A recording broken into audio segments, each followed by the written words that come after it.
Colin Dover, Nathaniel Grab, Vera Bishop, Trish Trotter, Dottie Garcia, Craig Hoop, Alvin Sambora, Eddie Sambora, Fliss Griggs, Tobias Saddleback, Mickey Malone, Ted Bigg, Tony Fathom, Father Gregory Beeston, and Rabbi Addy Schwartz. Just some of the people who've written to me demanding a second series of my podcast from the Oast House. And just in case you think I made those names up, get this, I only made one of them up, and it was Ted Bigg. That's right, Rabbi Addy Schwartz is real. We're regularly in touch, even though he lives 3,000 miles away in America. He's one of the few Jews who listen to the podcast, which is strange because I loathe anti-Semitism. I'm pro-Jew, peeps. Get used to it. And guess what? You may have missed the podcast. Well, I've missed my podcast too. I've been itching for ages to step back into the fray and just podcast again. Because, let's not forget, in the world of podcasting, I matter. Back in 2020, people hadn't really heard of podcasting. Most people thought it was something done by anglers or the name of a sex act. But then came coronavirus 19. And wherever you think it started, in an evil lab in China or a bat meat market in China, the subsequent lockdown spawned a tsunami of podcasts, and I found myself surfing the crest of that tsunami, helping the genre to flourish where other techno fads like Betamax or solar panels had failed. That was a couple of years ago. Since I've been away, podcasting has lost its edge. It's largely posh Guardian journalists who shorten their names to three-letter ones like Ben, Dan, Sam, Tom and Tim. Or the true crime genre limping along, even though all the decent crimes have been done. Now it's just a killer in Scotland who's only strangled about 3 women. Which is why I'm officially back again. Like mullets, or inflation, or polo necks, or fracking. And back in more ways than one, because not only am I back on podcasting duty, I'm currently back sitting next to an old haunt of mine. Yes, I was pootling around in my car, or as much as you can pootle with a 3-litre turbocharged 6-cylinder engine, and found myself thinking of the T.S. Eliot line, "The end of all our exploring will be to arrive where we started and know the place for the first time." Wise words, T.S. Yep, T.S. was no slouch. And I know exactly what he or she means, that the passage of time gives us a fresh perspective. You think you knew it all, but it's only later you realise you didn't, but you do now, is what T.S. is trying to say. Like when you try really hard to impress someone, then you bump into them years later and realise you were in the thrall to someone who's a dick. Be it a friend, or in my case, a father, who fell short of what most people expect of a dad. Next year, all being well, I plan to forgive him.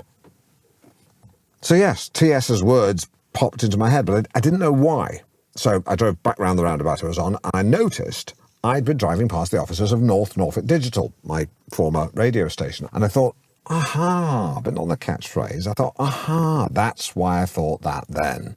And I dwelt on it for a while, because these days, if I'm unsettled by something, instead of distracting my brain by putting on loud music or trying to bounce a ping-pong ball on a table tennis bat for ages, or if I'm not in great shape, simply shouting, "Get out of my head," I just sit there and think about the thing. I let the thought lead me like a water diviner following his rod. Yes, I'm meant to be doing X, but I'm going to follow Y. I might return to X once I've finished with Y, unless Z comes along, in which case I have a choice between X and Z, now that Y is out of the picture, assuming I can remember what X was. That was a month ago. And today, as we speak, or as I speak, you shouldn't be speaking, your job is to listen. As I speak, I'm currently sitting in my car across the road from North Norfolk Digital, my former radio station.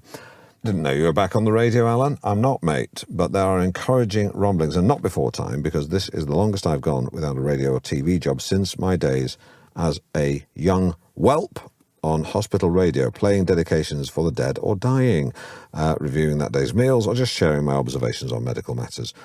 When you've spent that long in a hospital, you start to notice patterns, even if discussing them rubs the consultants up the wrong way. For example, I noticed that grey-haired people were twice as likely to die as those with brown or black hair. But when I pointed out this correlation to hospital management, it was ignored.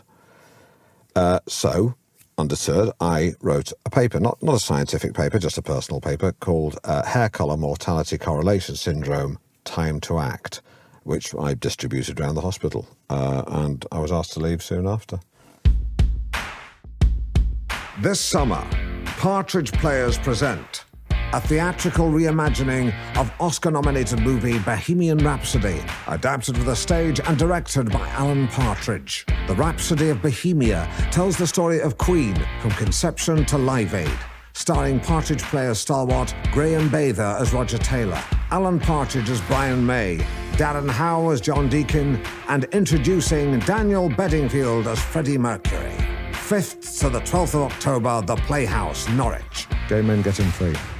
But like I've always done, I turned this setback to my advantage, and into my lap fell a glistening career. A career that since then has been a pretty unbroken stream of on-air output. It comes to define who I am. Yet it's been 2.5 years since I took off the headphones, handed them to an office junior and said, wipe those and hang them on my hook.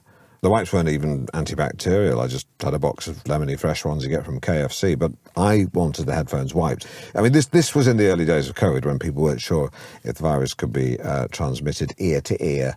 Little did I know I would never don them again. And if I'm honest, and I am honest, Grant Shapps says I'm the most honest man he knows, my broadcasting skills have withered like the unused muscles of a retired wrestler whose pecs have turned to tits. The penny dropped when at a recent party I was asked to change the CD because the current one had been on 3 times. I inspected the CD racks, my fingers nimbly dominoing the CDs across one at a time. Then when I found The Best of the Police, I popped it on, put the karaoke mic to my lips to introduce the track, and words just deserted me.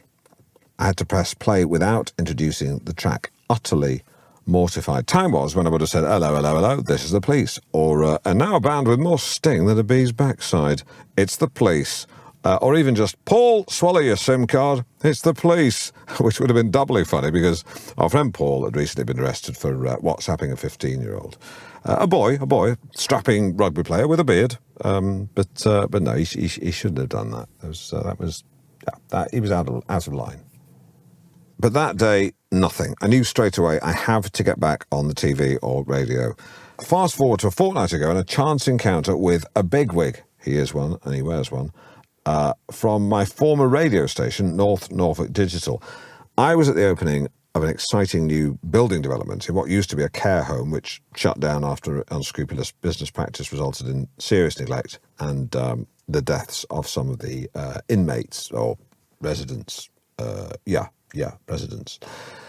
But from the ashes of a bent care home management scandal rose the phoenix of a stunning luxury residential development. And I found myself at the trendy buffet of an off-plan apartment subscription party, fingering sliders next to Guy Winch. Anyone who's anyone in the sphere of regional broadcasting will know that Guy is a hotshot. As the station's director of brand and marketing, he's the Mr. Big Balls of commercial radio. The JFK, the Elon Musk, the Simon Cowell.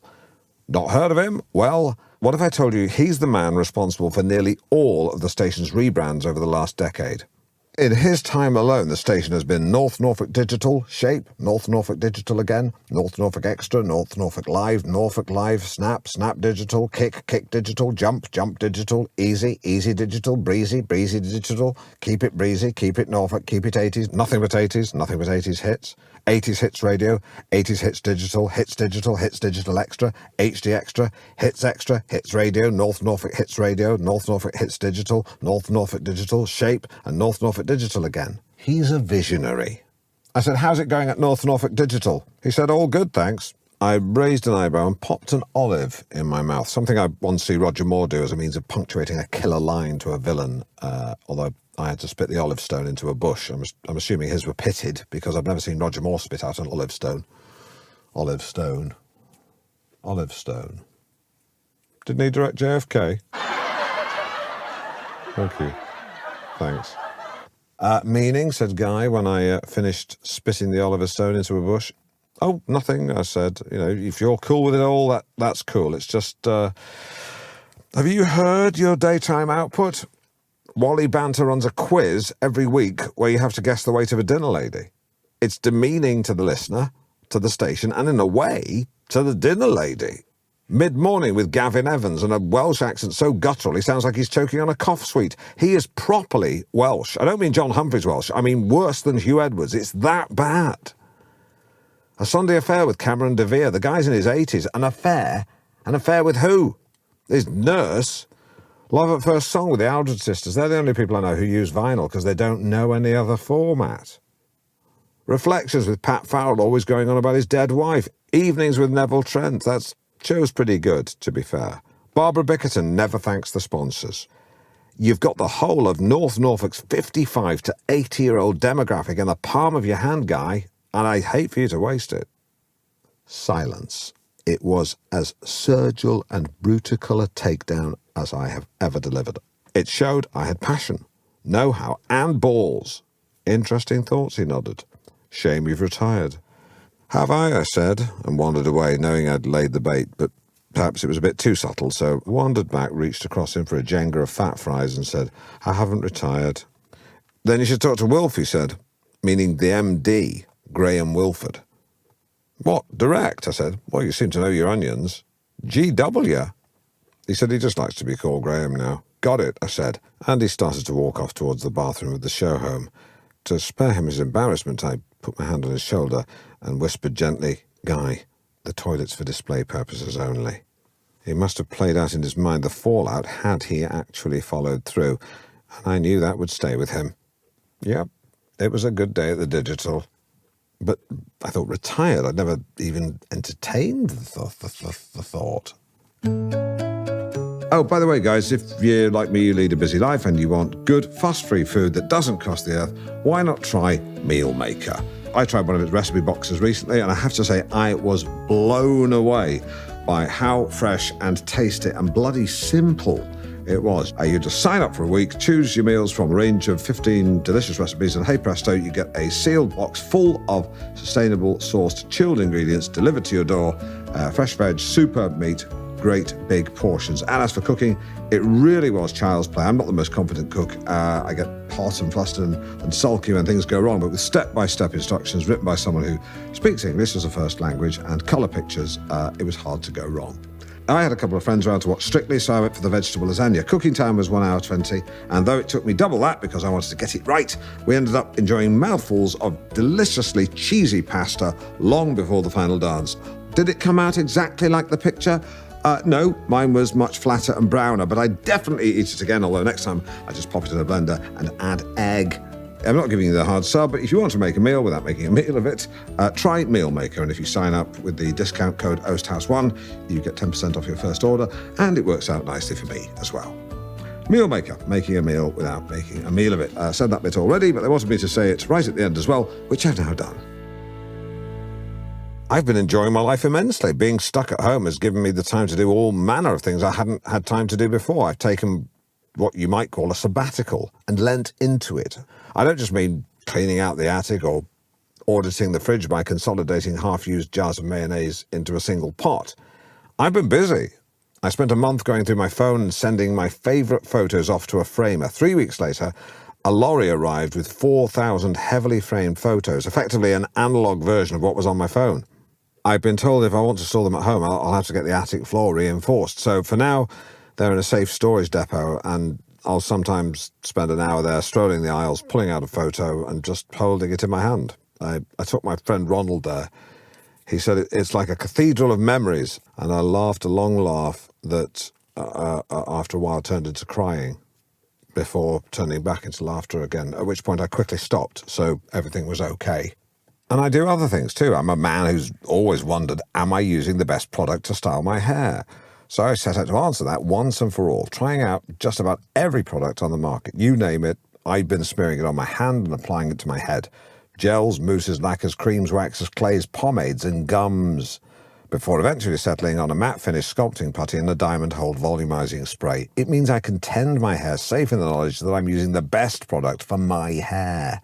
And I've been reading avariciously biographies of Ant Middleton, Anne Widdecombe, Tom Hiddleston, Val Singleton, Ken Livingstone, Jack Nicholson, Dave Dickinson, Vic Pendleton and Seal, nestle alongside novels that are both recommended by friends and under 300 pages.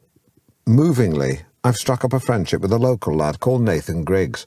He works in the studio where I record the idents that pepper this very show, and just so happens to be some kind of musical savant, twiddling knobs, writing harmonies and programming drum machines with quite staggering results. He was once in a band called Barabbas Is My Name. It didn't work out, but he's taken all the energy he'd thrown into the band and now channels it into making jingles, idents and music beds. always putting in something extra, be it a blip, tinkle, drone or romper-pom. I'm pleased we connected over a shared love of Slade. And now he's agreed to help with the podcast, so keep an ear out or peeled for that. But the fact is, these days I live the pace of a country gentleman, in relative quiet, interrupted only by the sound of birdsong, the vip-vip-vip of my corduroy trousers as I stroll, and occasionally my neighbour revving to warm up the engine of his Morris Oxford, which I don't mind because it's an old British car from an era that we all miss. Sometimes we sit in it together, and as we breathe in the musty air of damp leather and engine oil, we pretend it's 1959, and we can say whatever the fuck we like. Yes, Philip's Morris Oxford is a safe space. I potter, I pootle, I bimble where once I would stride, dart, grab and scamper. Cod liver oil and Kellogg's All-Bran keeps me supple and regular, but am I losing some of that spark? I read some words of wisdom on an app that sends you thought for the days, or thoughts for the day. A tree without wind may grow tall, but only a tree in the wind will grow strong. Sometimes we need the hurly-burly, the argy-bargy to stay vital. The problem is my relationship with North Norfolk Digital soured quite badly towards the end. I won't go into detail about what went down. All pretty standard stuff, raised voices, choice swear words, finger-pointing, the odd keep out of this Debbie. And then a man got shoved and had a very minor heart attack. So yeah, some bad blood. Perhaps that's why he had a heart attack. Honestly, someone has a bad diet and lifestyle, and Muggins here gets the rap for pulling out the final kaplunk straw, while Mr. Instant Gratification always chooses the burger over the grilled fish. Moral of the story, don't argue with people who have high cholesterol. But piecing together that shattered trust requires painstaking patience.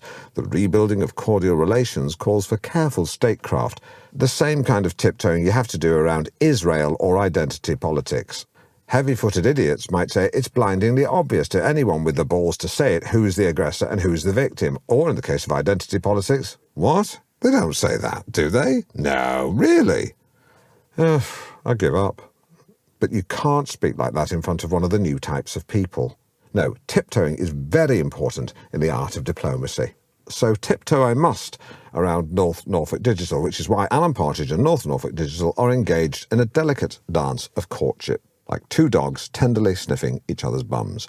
Normal animal behaviour. Anyway, several DJs have returned to the North Norfolk Digital fold. In fact, I'm pretty sure the Mazda there belongs to Dan Collingworth, who does a Friday night show called In Da Club. Dan's a fantastic man. In fact, there's Dan now. Dan? Dan? Dan! Great, you saw me. Dan's Friday evening show manages to capture some of the hedonism of Norwich in the 90s. He always says in his show, if you remember the 90s, you weren't really there. Although he genuinely wasn't there. He was in prison for half of it for a benefit scam where he claimed to be 12 people, enjoying brief local notoriety as the Apostle Swindler. But there's definitely a thawing of hostilities. I'm pleased to say in the last few weeks I have liked a dozen tweets from North Norfolk Digital. For their part, they followed me on Instagram. Important steps on the roadmap of peace, and enough to give me the confidence to do what I'm doing now, sitting outside their office in order to engineer an encounter with Graham Wilford that could be mutually fruitful. Sure, some would see it as a backward step, but was it a backward step when Bucks Fizz reformed? Was it a backward step when Jesus Christ wandered out of the tomb into Jerusalem town centre? Was it a backward step when Vin Diesel walked away from the first Fast and Furious movie but then returned for Fast and Furious 5 through 9, claiming it was because the scripts had improved? In all cases, no. It was brave. So I'm just going to open the car door. It's very stuffy. I'm doing this entire podcast from inside my car. Oh, Christ, that's good. It's like Darth's boot in here. I must say the building seems a lot smaller than I remember, although it did always have those very narrow parking spaces. I remember seeing Dave Clifton turn up once in a Bricklin SV1 sports car he'd hired for the week, pleased as punch. Drove past a few of us in the car park, but parked it between two other cars, and the gull-wing doors didn't have enough room to open. He didn't want to lose face, so he sat there waiting for us to go inside, but we just stood there and watched as he pretended to be looking for something in the glove box. 20 minutes we stood there. He never did get out of the car. He just reversed out and drove off, giving us the finger. Sad bastard. That was a good day. Now, there'll be those of you thinking, hang on a second, this is why you brought your bloody podcast back. You're boosting your profile to try and pop yourself back in the shop window. You're using us, Alan, and we don't like it. Well, it's not that, but nor is it that. I adore podcasting as much as I adore Lucasade Sport after a game of hot squash or correcting a local councillor on her grammar. It's a genuine passion of mine. No, I have my dignity. Having said that, I very quickly dashed off a PowerPoint presentation of what I feel I could bring to the station. A 32-page document divided into 6 subheads: cachet, gravitas, elderly listeners, affiliated sponsors. I'm just going to shut the door again. I'm just going to duck down in my seat slightly because there's a man I do not want to chat to. Sunday mornings with, it's Maurice Higgs. Talk about being pleased with yourself. You'd think you wouldn't be able to tell over the mic that he has long, thick, glossy hair, but somehow you can. It drops from his voice like honey off a teaspoon. With the exception of Noel Edmonds, and in my 40s me, I've never known a man more proud of his hair. Oh God, there's a security guard. Hello. Trevor, isn't it? No, it's Terry. Sorry, yeah, I knew it was a name with a T that sounded like a greengrocer. Can I ask what you're doing here? Just trip down memory lane, mate. Right. The old gang still here? Yeah, all here. Is Graham Wilford around? Yeah. Can I have a word? Well, you probably got to make an appointment. Get him on your walkie-talkie. Yeah, okay. Great. Someone here to speak to Mr. Wilford. Over. Right, go on. Hello, it's me, Graham, over. I don't know, Graham, over. No, it's Alan, over. Sorry, Mr. Over, I don't know you or your brother. No, it's Alan Parsons. The over is just an indication it's your turn to speak. I was using the correct radio telephony procedure, Graham. You end by saying over. You know you don't need to do it. It's just that most people don't adhere to that protocol. Our conversation, or at least the bit where I kept saying over, quickly came to an end. But I'm pleased to report that 5 minutes later, I'd sorted out the confusion and rescued things with Graham by recounting the story about Dave Clifton not being able to open his gull-wing doors and pretending to look in his glove box.